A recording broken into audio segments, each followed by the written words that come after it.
Hello student, welcome to my new video.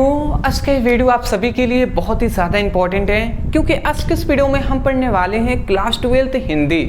Hindi का हम पढ़ रहे थे पद्य जो खंड है, और इसका पद्य खंड का आपका तीसरा चैप्टर पढ़ेंगे जो है तुलसीदास। तो तुलसीदास का जितने भी मोस्ट इंपॉर्टेंट ऑब्जेक्टिव हैं उनको हम आज के इस वीडियो में जानने वाले हैं। मोस्टली मैं आपको कह दूं तो 50 लगभग इंपॉर्टेंट ऑब्जेक्टिव क्वेश्चन को इस चैप्टर से हम जानने वाले हैं, और ये सभी बार बार रिपीटेड क्वेश्चन हैं, ठीक है ना। इसमें से लगभग क्वेश्चन आपसे बार बार पूछे गए हैं, उन्हीं टाइप के क्वेश्चन को हम करा रहे हैं। तो मैं यही कहूँगा, देखिए इसमें कौन कौन सा क्वेश्चन को हमने ऐड किया है। सबसे पहली बात, जो PYQS जो है मतलब प्रीवियस ईयर क्वेश्चन पेपर है, इसको हमने FYQS को हमने ऐड किया है। फिर से बुक के जो क्वेश्चन होते हैं वो सब ऐड करके तब जाकर ये 50 इंपॉर्टेंट लगभग ऑब्जेक्टिव क्वेश्चन कराया जा रहा है। तो मैं यही कहूँगा क्वेश्चन को नोट डाउन करते हुए चलेंगे, थोड़ा सा सीरियस रहेंगे आप, ठीक है ना। चलिए अगला हमारे यहाँ पे आता है तुलसीदास चैप्टर 3 है, टॉप ऑब्जेक्टिव क्वेश्चन को हम देखने वाले हैं। पहला यहाँ पे हमारा ऑब्जेक्टिव क्वेश्चन आता है, ध्यान से आप समझेंगे। पहला हमारा आता है कि गीतावली किसकी रचना है। तो सबसे पहली बात, जो गीतावली है ये किसकी रचना है जी। तो याद रखेंगे गीतावली जो है हमारी वो तुलसीदास की रचना है। किसकी है? तुलसीदास का, ठीक है। एक और बात मैं बता दूं, देखिए हम तुलसीदास चैप्टर पढ़ रहे हैं तो ज़्यादातर इसमें कोई रचना पूछ लेगा कि ये रचना किसकी है, ये रचना किसकी है, तो ज़्यादातर वो तुलसीदास का ही होगा, ठीक है ना। बट आपको तो ये नहीं पता चलेगा एग्जाम में कि कौन सा चैप्टर से पूछा गया है। चैप्टर को तो बात कर देगा नहीं, आपको ऐसे कोई भी दे सकता है, इसलिए नाम याद रखना पड़ेगा कि तुलसीदास की कौन कौन सी रचनाएं हैं। पहले एक गीतावली याद रखेंगे, गीतावली भी किसकी रचना है? तुलसीदास जी की है। इसमें समझाने वाला नहीं, याद करने वाला टॉपिक है भैया, ठीक है ना, सब याद करेंगे।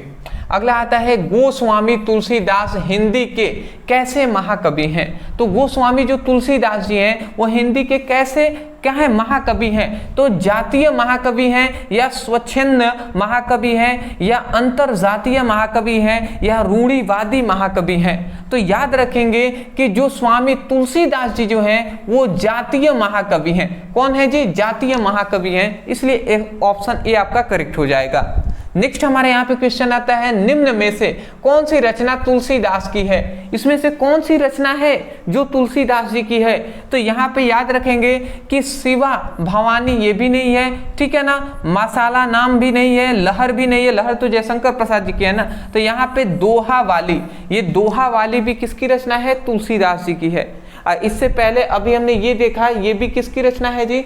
दोहा वाली के बाद गीतावली भी इन्हीं की रचना है, जयशंकर प्रसाद जी का, ठीक है ना। अगला आता है यहाँ पे 4 नंबर हमारा क्वेश्चन कि हनुमान बाहुक, ठीक है ना, रचना कितने छंदों की है। जो हनुमान बाहुक है इसमें दोहे मतलब इसमें रचना में कितने छंद हैं जी, कितने छंद हैं? 44 है, 45 है, 46 है, 47 है। तो याद रखेंगे कि इसमें जितने छंद, कितने छंद हैं, तो इसमें याद रखेंगे 44 छंद होते हैं। किसमें? जो हनुमान बाहुक एक रचना है इसमें 44 छंद होते हैं, ठीक है ना, छंदों की संख्या। अगला आता है तुलसीदास की पत्नी का क्या नाम था। तुलसीदास जी की पत्नी का क्या नाम था? विभावरी नाम था, ठीक है, नहीं जी। रत्नावली नाम था या प्रभावली नाम था, ये भी नहीं था, गीतावली भी नहीं था, रत्नावली, ठीक है ना, रत्नावली नाम था जी, ठीक है ना। यहाँ पे ये ऑप्शन विभावली दिया था, विभावली, यहाँ पे ली दिया था, विभावली, टाइपिंग में मिस्टेक किया गया है। बट मोस्टली आपको ये याद रखना है ना, तुलसीदास जी की पत्नी का क्या नाम था? तो रत्नावली था, ठीक है ना, यहाँ पे याद रखेंगे। इनकी माता का क्या नाम था जी? तुलसीदास जी की माता का, तो याद रखेंगे हुलसी नाम था। क्या नाम था जी? हुलसी नाम था तुलसीदास जी की माता का, ठीक है। तो पत्नी का क्या नाम था? तो पत्नी का नाम था रत्नावली और इनकी माता का नाम क्या था? हुलसी, ठीक है। नेक्स्ट ये क्वेश्चन का स्क्रीनशॉट ले लें, जस्ट अ सेकेंड, ठीक है। थोड़ा सा हम फास्ट चलेंगे, ठीक है ना, इन्वर्टर मेरा डिस्चार्ज हो रहा है इसलिए, और लाइट थोड़ा सा कम अगर फेस दिखाई दे रहा होगा तो मैनेज कर लीजिएगा। अगर आता है तुलसीदास की दीक्षा गुरु थे। तो तुलसीदास जी के जो दीक्षा गुरु थे वो नरहरि दास जी थे, ऑप्शन बी, ठीक है ना। अगला हमारा क्वेश्चन आता है, निम्नलिखित में से रामचरितमानस क्या है। तो रामचरितमानस क्या है जी, एक गीता काव्य है? नहीं जी। गाथा है? नहीं। महाकाव्य है। क्या है जी, महाकाव्य है, खंड काव्य भी नहीं है। रामचरितमानस क्या है, एक महाकाव्य है, ठीक है ना। अगला हमारा आता है विनय पत्रिका के भाषा है। विनय जो पत्रिका की भाषा क्या है, तो विनय पत्रिका की जो भाषा है वो ब्रज भाषा है जी, जिसे हम अंतर्वेदी भी कहते हैं। तो ऑप्शन हमारा बी करेक्ट हो जाएगा, ये वाला। नेक्स्ट हमारे यहाँ पे क्वेश्चन आता है कि तुलसीदास ने अपने युग के किन दो साहित्यिक भाषाओं को अपनाया? किन दो साहित्यिक भाषाओं को अपनाया है तुलसीदास जी ने? उर्दू और फारसी? नहीं जी। संस्कृत और हिंदी? नहीं जी। अवधी और ब्रज? अवधी और ब्रज भाषा को इन्होंने अपनाया है। किन्होंने? तुलसीदास जी ने, ठीक है ना। नेक्स्ट हमारे यहाँ पे क्वेश्चन आता है रामायण किसकी रचना है? रामायण हम जानते हैं तुलसीदास जी की रचना है। किसकी रचना है जी? तुलसीदास जी की रचना है रामायण, ये तो कोई भी जानता है। अगला आता है काशी में कितने वर्ष रहकर तुलसीदास क्या हो गए, विद्या अध्ययन किए? तो कितने वर्षों तक रहे? तो इन्होंने लगभग 15 वर्षों तक तुलसीदास जी विद्या अध्ययन किए, ठीक है ना, काशी में रहकर, ठीक है ना। कितने? 15 वर्ष। अगला आता है किस कवि का मूल नाम राम बोला था? राम बोला किसका नाम था जी? तो यहाँ पे याद रखेंगे जो तुलसीदास जी का पुराना नाम था, क्या पुराना नाम था? राम बोला, ठीक है ना। नेक्स्ट हमारा क्वेश्चन आता है कि तुलसीदास का अस्थाई निवास स्थान कहाँ था? तो इनका अस्थाई निवास स्थान कहाँ पर था जी? तो याद रखेंगे काशी में था, ठीक है ना। काशी मतलब उत्तर प्रदेश में इनका स्थान था, ठीक है ना, उत्तर प्रदेश के काशी में। अगला आता है कि कौन सी रचना तुलसीदास की नहीं है? तो इसमें याद रखेंगे कि जो हमारा पार्वती जो मंगल है ये भी तुलसीदास जी की है। वैराग्य संदीपनी भी ये भी तो तुलसीदास जी की है, और कविता वाली भी तुलसीदास जी की है। मतलब ये वाली आपका ऑप्शन सही हो जाएगा। आखिरी कलम, ठीक है ना, ये आपकी ये भी नहीं होगा, ये भी नहीं, ये भी नहीं। आखिरी कलम ये तुलसीदास जी की नहीं है जी। तो ऑप्शन सी आपका करेक्ट हो जाएगा। सब याद करने वाला है। अगला आता है कि कितावली किसकी रचना है? अभी तो हमने बताया ये किसकी, तुलसीदास जी की है कितावली, ठीक है ना, कितावली तुलसीदास जी की है। फिर से हनुमान बाहु को तुलसीदास दास की किस कृति के अंग माना जाता है? तो याद रखेंगे कितावली जो है ना, कितावली इसमें इसी के अंग माना जाता है। किसको जी? तुलसीदास जी मानते हैं। अगला आता है रामचरितमानस की प्रधान रस है। रामचरितमानस का प्रधान रस क्या है? वीर रस है, ठीक है ना, वीर रस है नहीं, श्रृंगार रस है नहीं, करुण रस है नहीं, भक्ति रस है, ठीक है ना। रामचरितमानस क्या है, एक में ज्यादातर भक्ति रस पाया जाता है। अगला आता है रामचरितमानस क्या है? तो रामचरितमानस क्या है? एक महाकाव्य है जी, एक महाकाव्य है रामचरितमानस, ये तो अभी हमने बताया था। रामायण भी क्या है, एक महाकाव्य है। अगला आता है निम्नलिखित में कौन सी रचना तुलसीदास की नहीं है? तुलसीदास मतलब तुलसी की नहीं है। तो यहाँ पे कितावली ये तो तुलसीदास जी की है, ठीक है, तो ये नहीं होगा ऑप्शन। फिर से रामायण ये भी तो तुलसीदास जी की है, ये भी नहीं। गीतावली भी तो तुलसीदास जी की, ये भी नहीं होगा। राधा स्तुति ये हमारी नहीं है जी, तो ये आप याद रखेंगे तुलसीदास जी की नहीं है, राधा स्तुति।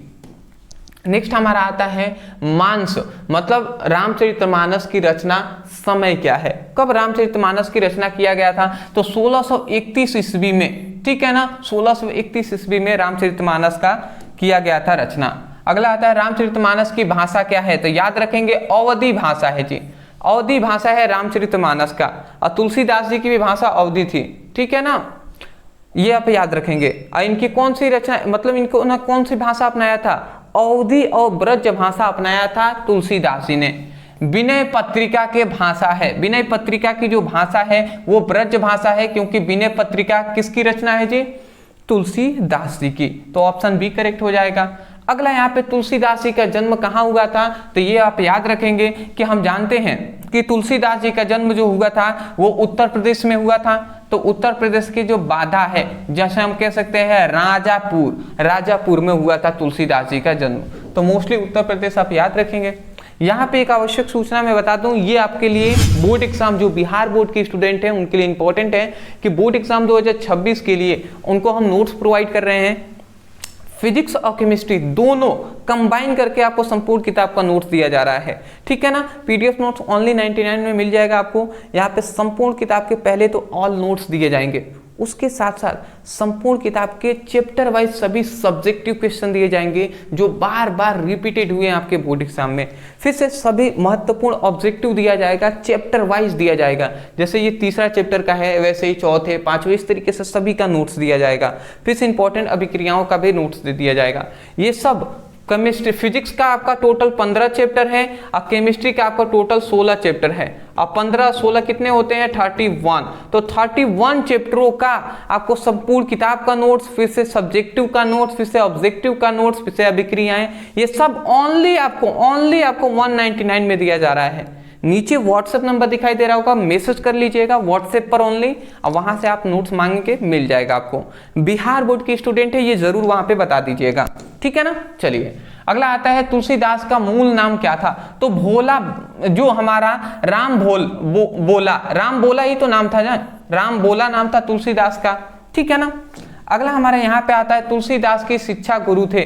तो तुलसीदास के जो शिक्षा गुरु थे वो शेष क्या थे, सनातन, ठीक है ना, शेष सनातन थे, ठीक है ना। शिक्षा गुरु शेष सनातन थे, दीक्षा गुरु नरहरि दास जी थे। अगला हमारा आता है निम्न में से कौन सी रचना तुलसीदास की है।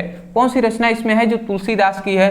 तो यहाँ पे याद रखेंगे विनायक जो पत्रिका है ये तुलसीदास जी की रचना है, अभी ना हमने बताया था इसको। फिर से यहाँ पे आता है कौन सी कृति तुलसीदास रचित है, मतलब इसमें से कौन है जी। तो रामचरितमानस ये तो तुलसीदास जी द्वारा रचित है, ठीक है ना, ये जानते हैं हम। अगला आता है कौन सी कृति तुलसीदास जी द्वारा रचित नहीं है, कौन सी है जो नहीं है, ठीक है ना। तो यहाँ पे याद रखेंगे, यहाँ पे जो पंचवर्ती है ये तुलसीदास जी द्वारा रचित नहीं है, तो ये हमारा हो जाएगा जी ऑप्शन, ठीक है ना। अदर ये तीनों तुलसीदास जी द्वारा ही रचित है। अगला आता है पाठ्य पुस्तक में संकलित तुलसी के पद्य में तुलसी कि किस कृति के लिए लिया गया है। तो यहाँ पे याद रखेंगे विनय के पद्य के से लिया गया है। थोड़ा सा मैं फास्ट चलूंगा, ठीक है ना, इन्वर्टर मेरा डिस्चार्ज हो रहा है इसलिए। तुलसीदास किस काल के कवि थे। तो तुलसीदास याद रखेंगे कि भक्ति काल के कवि थे तुलसीदास जी। किसके, भक्ति काल के। यहाँ पे रीति काल लिखा गया, आधुनिक काल लिखा गया है, आदिकाल, बट याद रखेंगे भक्ति काल के तुलसीदास जी कवि थे। कितावली किसकी रचना है। तो तुलसीदास जी की रचना है कितावली, तो ऑप्शन बी हमारा करेक्ट हो जाएगा।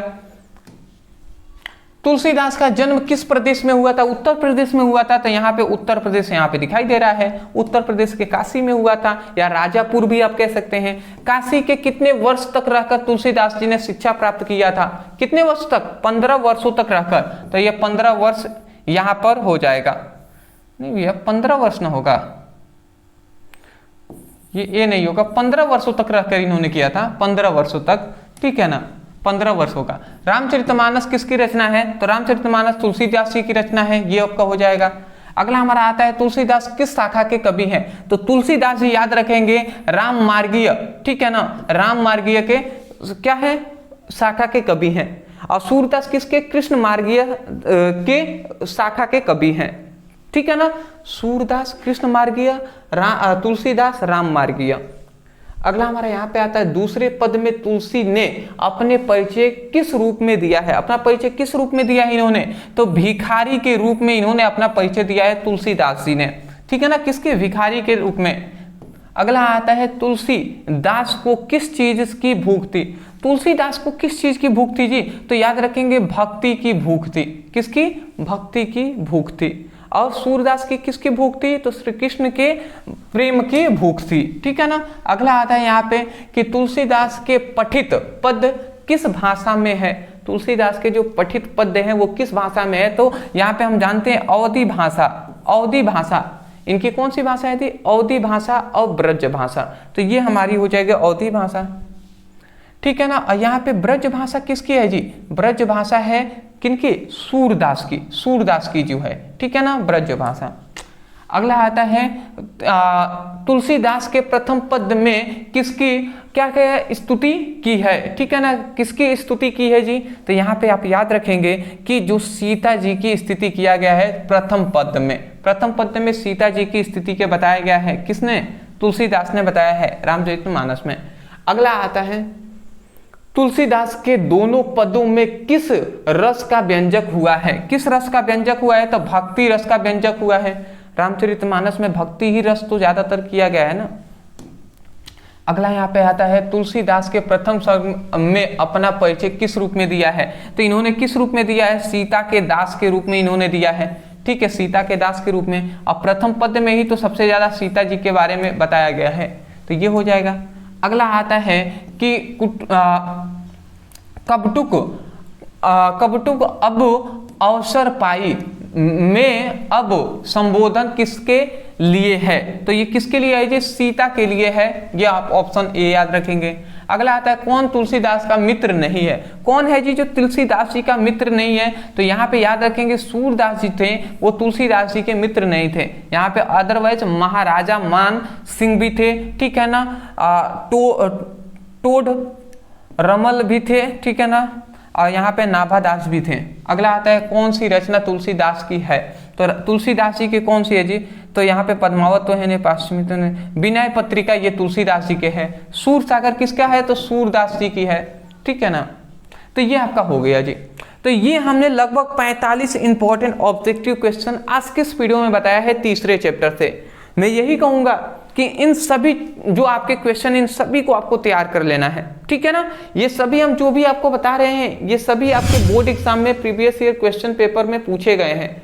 तो मैं यही कहूंगा कि इन सभी को आपको बिना देर किए सभी को तैयार कर लेना है, ठीक है ना, सभी को तैयार कर लेना है। और जो भी स्टूडेंट अपने बोर्ड एग्जाम में अच्छा नंबर लाना चाहते हैं बिहार बोर्ड के लिए, तो वो फिजिक्स और केमिस्ट्री का जरूर नोट्स लेंगे। ओनली 99 है, नीचे नंबर दिखाई दे रहा है, मैसेज कीजिए और उनसे नोट्स मांग लीजिए। बता देंगे, एक और बात बता देंगे, सर हम बिहार बोर्ड से हैं, इतना मैसेज में जरूर बताइएगा, ठीक है ना, जिससे आपको बिहार बोर्ड का नोट्स सेंड किया जाए। Thank you so much for watching this video. हाँ, एक और बात, डिस्क्रिप्शन बॉक्स में फिजिक्स की, केमिस्ट्री का, हिंदी का लिंक हमने दे दिया, वहां से आप जाकर वीडियो से स्टडी कर सकते हैं सीक्वेंस वाइज, सीरीज वाइज। दूसरी बात, व्हाट्सएप ग्रुप का लिंक है, उसमें ज्वाइन हो जाएंगे, ठीक है। Thank you so much for watching this video. Thank you.